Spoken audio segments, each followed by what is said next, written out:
All right, so you clicked on my lovely little Bitmoji and you need some help setting up these problems and or solving. So I'm going to go through probably at least the first two and just kind of set them up and then leave it to you to solve. So your directions are to solve each problem using proportions and cross multiplication. All right, let's take a look. So the first problem says Moby is building a new robot pal. He's decided that the proportion of the robot's torso to its head will be 3:1. If the new robot has a head that is 50 cubic centimeters in volume, how large will the robot's torso be? Okay, so what we're going to do is we're going to think and set up our proportion. I'm going to use the equation tool on Google Docs because I have fallen in love with it. So he tells us that the initial proportion is 3:1, with 3 being assigned to the torso and 1 being assigned to the head. Okay, so I'm going to write my first ratio here. So 3:1, and I'm going to write the 3 is the torso and the 1 is the head. Just so I remember, because it's important when we're setting up proportions that we put the same unit, in this case, torso or head, on the top or the bottom with its matching. Okay. Now it says in the new ratio, part of our things, that he's going to make the robot's head 50 cubic centimeters. So when I look at the first part I did, 3 torsos to 1 head, I need to put this measurement on the bottom with the head. So we don't know the new torso measurement, but we know this measurement down here. And I'm going to put centimeters with a 3 because it's cubic. It's a volume. All right. I'm going to make this a little bit bigger for us so we can see. So that is my proportion that I've set up. Okay, so I don't know what the question mark is. That's what I'm trying to find. And to make it easier with the cross multiplication, I'm going to call that T for torso. So there's my proportion. So you've got the torsos on the top, the heads on the bottom. Okay. Now you're going to cross multiply. So meaning you're going to take 3 times 50 and set that equal to 1 times T. So at this point, I'm going to let you figure that one out the rest of the way, because if I do it, I'm going to give you the answer. Okay. But make sure whatever your answer is, your units should be in cubic centimeters. Okay? Because we're using volume to measure the head, so we should use volume to measure the torso. Okay? All right, let's take a look at number 2 to set that up. All right, so Tim has decided to carve a baseball bat out of a tree that was hit by lightning. He wants the barrel of the bat to be 2.5 times as thick as the handle. If the barrel of the bat has a circumference of 20 centimeters, what is the circumference of the handle? So again, make that a little bit bigger. We're going to set up our proportion. So, excuse me. We know that he wants the barrel of the bat to be 2 times thicker than the handle. So I'm going to put 1 on top, and this is going to be the handle. And then on the bottom of that ratio, I'm going to put 2.5 for the barrel, just so I remember where my measurements go. And we're going to set that equal to our new ratio to finish our proportion. And they tell us if the barrel of the bat has a circumference of 20 centimeters, what's the circumference of the handle? So this is the barrel, this is the 20 centimeters. So that has to go on the bottom of our ratio. So 20 centimeters. And again, I don't know this top one, so I'm going to leave it as H for handle. And then I'm going to make that like a tiny smidgen bigger. There we go. Okay. Then again, we're going to cross multiply. So we're going to take 1 times 20, and we're going to take 2.5 times H. Okay.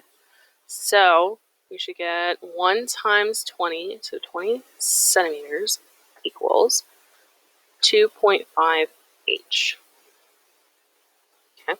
And remember, once we get to this part of a proportion, if it doesn't already have our letter by itself, we need to divide both sides by 2.5. And that's where I'm going to leave it for you to solve. But remember, your units should be centimeters. That's what the barrel is measured in. All right? All right, let's take a look at number 3. There's a little more space here. All right. Alrighty, so let me make that smidgen bigger. Alright, so our new equation, our new question says Cassie has been doing some comparison shopping lately.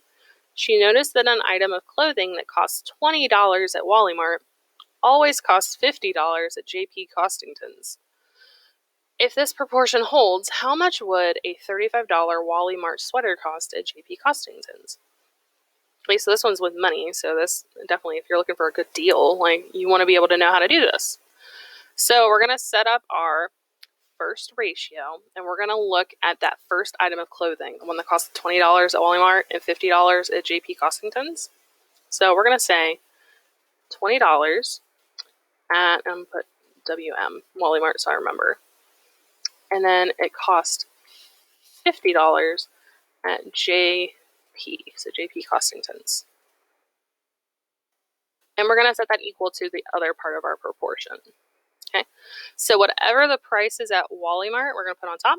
And whatever the price is for JP Costington's, we're going to put on the bottom. So the sweater at Wally Mart costs $35, which means we don't know the cost of the sweater JP Costington's. That's what we're trying to find out. So I'm going to leave that as S for sweater because we don't know. Again, we're going to cross multiply. So we're going to see 20S. I'm going to drop the dollar sign for right now. 20S equals 35 times 50, which is 1750. Then you need to divide both sides by 20, so you get S by itself. Okay, so at this point, that's all you. Divide by 20 for both sides. Your unit should be in dollars. Units should be dollars. How much does the sweater cost? All right. Alrighty. Let's look at number 4, last one. So let me make this a bit bigger. All right, new equation. Get that ready for us. All right, Rita is going on a trip to Europe and wants to exchange some dollars she's saved up for euros. So we're taking American dollars. We're going to trade them for euros so we can spend them in Europe. If 1 euro is equivalent to $1.60, how many euros will Rita receive if she exchanges $400? All right, so our first ratio tells us 1 euro is the same as $1.60. So we're going to put 1 euro over $1.60. And we're going to set that equal to what we know about the other ratio. Now, she's going to take $400 and exchange them, but we don't know how many euros she's going to get. So we're going to leave that E for euros. We don't know how many she's going to get, but we know she's bringing $400. Okay. Then we're going to cross multiply. So we're going to get 1 times 400. So we're going to see $400 equals 160 E. And I'm going to go take that dollar sign out. And again, we're going to divide to get E by itself. We're going to divide each side by 1.6. And again, we're talking money, so units should be dollars. Okay, tell me how much money she's going to get. How many euros? Okay, actually, it's euros. It's not dollars.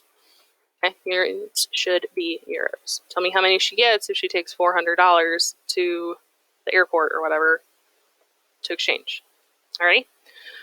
So hopefully this helps. I helped you set them up and get to the point where you need to either, do the cross multiplication to get the answer, or to divide to get your variable alone, and then what your units should be. All right. Hopefully this helps. If you need additional help, you guys can find me on my Meet.